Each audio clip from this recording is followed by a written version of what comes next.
Good morning, everybody. Welcome to another episode of Hawk Blogger Mornings. I am Brian Mauser. I am here at the beautiful Breakers Hotel in West Palm Beach, Florida, where the NFL is hosting their annual league meetings. And my first time down here. It's definitely a different experience than the Combine for a lot of reasons. I'll kind of share some of that with you. And I'm guessing this probably won't be the last time I go live today. Lots of stuff going on, including a pretty big party later tonight. Before I continue, I'm going to go ahead and check in on chat. I have a different view here than normal, so they're saying no sound. Hopefully people are hearing me now. Make sure, let me know. I know that I had no sound initially, but you guys should be able to hear me now. So, yeah, so before I don't want to waste too much, I sound good. All right, good. So literally just finished talking to Pete Carroll, John Harbaugh, may get a drop in from Grant Cohen. Who knows who else might drop in. I flew in last night, direct flight from Seattle to Fort Lauderdale, dealt with some thunder showers, had to circle around for a while, but made it. On my flight was John Boyle and Ari Horton, Ari Horton, also a writer for the Seahawks, Maddie, who does production work, video work for them, and had about a 45-minute drive from Fort Lauderdale down to West Palm Beach. And so last night, just checked out around here. It's a beautiful area. It was a little bit stormy last night, but went out, grabbed some food, lots of NFL people pretty much everywhere you go.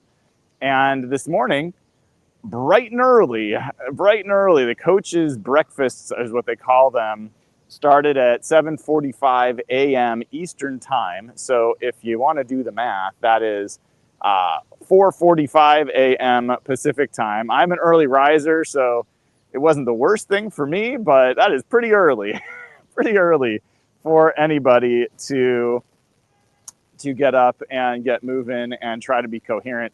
I actually took some Ambien last night to help me fall asleep early enough that I could get some sleep before I was to get up. I woke up like I was on Ambien, man. So it was a little bit of a drowsy start to the day, but it's picking up steam. So once we got here, went through, got credentials, all that good stuff, and got set up. I'll be on Radio Row later today. Don't have my space set up quite yet, but we'll do that later. We'll try to get some good guests on the show. And then this evening, we will have a dinner, like a gala that's open to the press. It is specifically not meant to be interviews, no cameras, no audio, just conversation with people. And you're not meant to be, it's just a social gathering. So looking forward to seeing what that's like. As you can imagine, it is balmy here. If for people in Seattle, if you ever go to the zoo and you go into the butterfly exhibit where you open the door and it's just a steam bath in there, it's a little bit like that down here, just outside. So you kind of go in the door to get out of the steam bath as opposed to entering one. Not exactly my favorite climate. I know a lot of people are big Floridians, and that's good for them. I will take the Northwest dry air any day.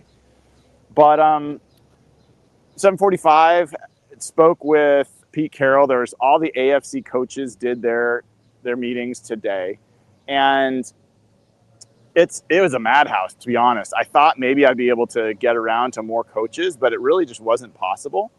So I focused on Pete Carroll. In fact, I posted the video of that press conference and conversation up on YouTube right now, and it's available for all club level and higher members. I posted the audio of that interview over on patreon.com/hawkblogger. That's available for all Patreon members. And I'll continue to post exclusive content, just like I did for the Combine, throughout the time that I'm here. Much quicker turnaround. I will be flying home tomorrow evening. So tomorrow morning is when there'll be the Mike McDonald breakfast conversation, so we'll have that, and then I assume we're going to talk to John Schneider at some point during the day as well. So have those conversations. Hope to get some other folks on all along the way as we go, and deepen some relationships with other people that I've gotten to know. So as far as the Pete Carroll conversation went, I mean nothing like mind blowing in there. He had some conversation about Gino, conversation about why Gino's special to him, about what makes him stand out, and about how he's become kind of the player he has been. And from there, I asked him a question. I got maybe the more interesting, for me at least, answer. I asked him that I made it the point that he often brings in inspiration outside of football to his football program. And I was curious, what are the things? All right. We got him here. Grant Cohen, what are you doing? I'm stalking people. But also if you look over there, you got Jed York, owner of the 49ers, casually talking to Ian Rappaport. So when Ian comes out with a report later today or tomorrow that the Niners are trading Brock Purdy, you can see that it started right there. No, I don't know that they're talking about that, but I'm going to go eavesdrop. Eventually. It's probably unprofessional. When Jed York sees you, does he recognize you? Yes. Does he say hello? No. Does he have express them? Do you be unbothered? Do you think that he is going to post pictures of a $5,000 steak dinner he's having while he's here? I think he should, because nothing gets fans on your side more when you're not spending on players than like spending on dinner. And that's what they've been doing all offseason. The Niners are trying to pay less because they try to tell fans, we've been paying. We just need to be a little bit more austere this offseason. So they're now the Oakland A's. So you're a vet here. What do you come here to do? Schmooze. Schmooze? Absolutely. No, we got John Lynch soon, and so he'll do a whole half-hour thing, audio only. That'll be big. And then Kyle at 7:30 in the morning is always funny because, like, he's struggling. It's like...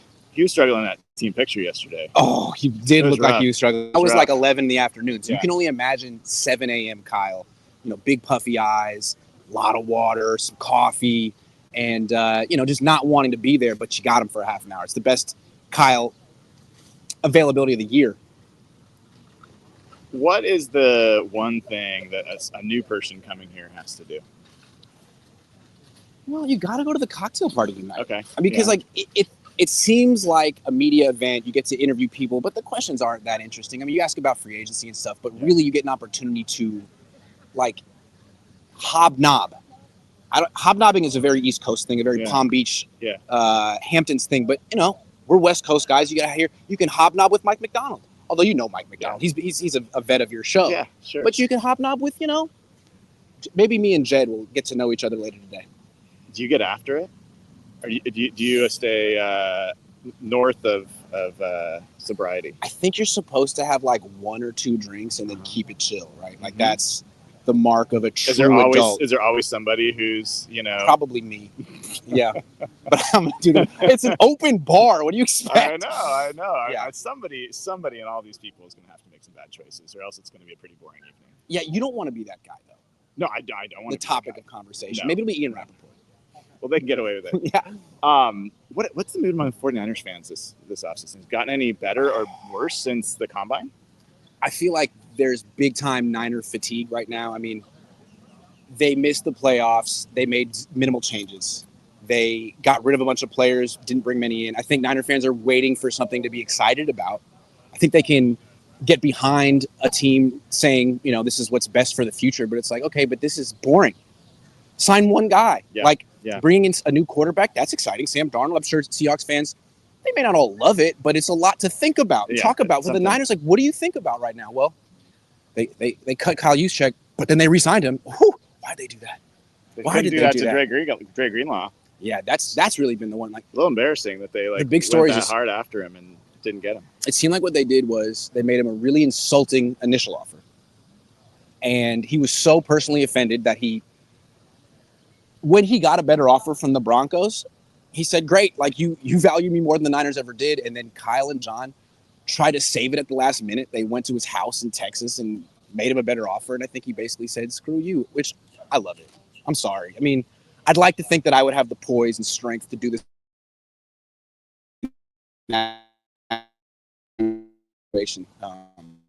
49ers had the highest over-under win total and the highest odds to win the division and the conference from the prediction from the odds makers. I think it's more a reflection of what casual fans think, because those are the ones making bets in mid-March about the futures in the NFL. So I think casual fans still look at the Niners and are like, oh, well, they were just in the Super Bowl and they had a bunch of injuries, so they're still great. Like, no, that is not the story of the Niners. I mean, they had a bunch of injuries last year, but the main guy they didn't have was McCaffrey. Everyone else was in and out. And are we really expecting McCaffrey to be so special in the future? He's like almost 29. Yeah. He's a running back. Yeah. He's built like you. You're tough, though. I mean, you got low center of gravity. You got agility. You always make the first guy miss. I was pretty shifty in my time. Did you play football? I played a little bit, but mostly I played soccer, basketball, baseball. Yeah, me too. Yeah. I was my football coach always trying to get me on DB. I wanted to be a DB. He wanted me to be a running back, and you built for it. My parents were like, absolutely not going to happen. No, Jewish parents. Jewish parents were like, fuck no. My parents were like, you're going to college. You want to play freshman football? Absolutely not. No. And then Jewish kid, I was like, oh, I guess I'll take no for an answer. Thanks, guys. Yeah, exactly. I don't think I really want to play. Yeah, exactly. Yeah. Well, I'm sensitive. I'll tell you what I'm doing. I'm playing golf. Me too. I'm gonna go play golf in like an hour. That's a good move. I played yesterday. How'd you play? I played great. Did you bring clubs? You rented? I brought clubs. See, I'm renting. I don't know how that's gonna go. It rained very hard from 2 to 3, and then I finished up. So you just might have to deal with a tropical storm, but it's fine. It's still warm, and there's iguanas out. It's really nice. There's iguanas and like these demonic ducks, dude. They got like red eyes and stuff. It's kind of scary. Okay. Yeah. All right. Well, I'll be prepared for that. Yeah. But Greens are fast. Greens are fast. Well, they're got to be faster than the ones I was just playing in Seattle that are just like waterlogged. Yeah, so, it's hard to play golf on the West Coast in March. Well, dude, thank you for thanks for having me. Coming on as always. Yeah, have a good time. Where are you gonna play? Here. Fuck you. Yeah, baby. How are you doing? Cool, dude. Yeah. So, yeah. You want to come out with me in an hour and a half? Yes. Have a great time. All right, dude. All right, see you. All right, that was Grant Cohen. And yes, I'm staying one night here at the Breakers, and that is kind of a boss move. Media are all staying at a much more modest accommodations. I did that last night, but decided I'm only here 2 nights, and I want to be where all the people are. And so one night here at the Breakers. It's an expensive trip, I'll tell you that much, but it's gonna be fun. So anyway, as far as Pete Carroll goes, I had asked him, like, you bring in inspiring stories from outside of football to inspire your team. What are some things outside of football that's kind of got your attention? And he spoke about his class that he's teaching at USC, and he talked about bringing in Deepak Chopra and of other, famous speakers, and how that was inspiring to him, and just so much wisdom flowing between the people in that class and the students. And it was cool. It's cool to and motivated by what was going on in his classroom. And as a teacher, I think Pete's always been. I also caught up with Jim Harbaugh for a little bit. I caught up with John Harbaugh, former head coach of former Mike McDonald boss, and asked him briefly like what his thoughts were about Mike's first season in Seattle, and said he did really well as he expected, and said he was a little late for a meeting, but he's given him some an excuse, given that it sounds like Mike might have brought little baby Jack with him on the trip. So I'm guessing he and Steph are here for this. A lot of the folks bring their families for this league meeting. It's a different vibe than the combine. It's not all work. I think there's a fair amount of just hanging out and being together as an NFL community. But I'm new, so I don't know. I'm just learning that as we go. Just checking to see, make sure that you guys are able to hopefully hear that with Grant. Sorry, the camera works a little shoddy because I just got this gimbal set up here, and it kind of does what its mind decides to do every once in a while. So the only other thing I think I was going to bring up, I wrote an article yesterday on hawkblogger.com. Please go check it out. And in that article, I went over a notion of what it means to have a top 10 defense, what it means to have a top 5 defense. On it yesterday was the first day. I did not do a Hawk Blogger Mornings in over a year. And I really love the research. I love writing, and I did a lot less of that when I was doing this show. So there's going to be times that I choose to do research and spend 3 or 4 or 5 hours on an article, and that's my contribution for the day instead of a Hawk Blogger Mornings video. And it also gives me something to talk about the next day. So and that was the case yesterday. I spent pretty much the whole flight doing research, compiling some numbers, and then writing about it. And as I expected, there's so much conversation about the Seahawks and the changes on offense and whether they're better or worse or the same. And I think that's all understandable given what's going on with the team. But if you just set the offense aside and you just look at the defense, the teams over the last 5 years that have had top 10 defenses, that's 50 teams, in case you can't do the math, 50 teams that have had top 10 defenses, they averaged 10.5 wins per year. If you narrow it down to top 5 defenses, which was, by the way, what the Seahawks were the second half of last year, they averaged over 11 wins. So I do feel like there is something lost in the conversation more broadly about this Seattle team, in that everyone's talking about what's gone wrong or what's different, and a little bit losing focus on what's staying the same, and why having a young defense in their second year with Mike Macdonald could be one of the bigger stories of strength in the NFL. And not to mention the fact that a defense that good, who I think will be better at taking the ball away this year, which was a little bit of an issue for them last year. I think they'll be better at defending the run, which is an issue for them at times last year. That group could additionally help the offense, give the offense more opportunities. It was like, I think in the Arizona game late in the season at Arizona, that I had looked up a stat that Seattle had only a couple of possessions all season that had started on the plus side of the 50 because the defense wasn't creating turnovers. And the special teams also contributed to that. But I think the defense can help the offense, as always. And I think that the defense is going to be helped by an offense that runs the ball more often, that controls the clock more often. The Seahawks struggled in time of possession. They struggled in short yardage situations and third down situations and red zone situations. Those are all things that Clint Kubiak actually has done pretty darn well in. Even last year, when there were a number of injuries, they were one of the top teams on third and short yardage gained in the NFL. So I think that there's a lot of reasons to believe that the Seahawks team is better than what people feel about it, even before the draft.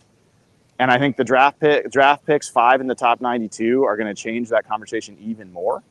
So I'm in much more the let's wait and see, as opposed to the doom and gloom. I'm also not the, oh my God, they're set to explode and be the best team in the NFC. I think there's a lot left to be figured out. But, and I've said, I don't think this offseason went the way they wanted, and I don't think that this is the lowest risk path to their offseason.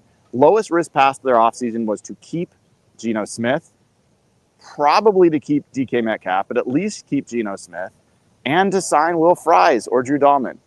They didn't do those things. So now they're in a much higher risk category of how this has to come together, but I don't think it's out of the question that it will. So just wanted to share a bit about that before I head out for a little bit of golf. And I got to go over there and hit with these rental clubs, see if I can actually make contact with the ball. I will see you all later. Much more content to come. Until then, I am Brian Nemhauser. This has been another episode of Hawk Blogger Mornings. Take care, y'all.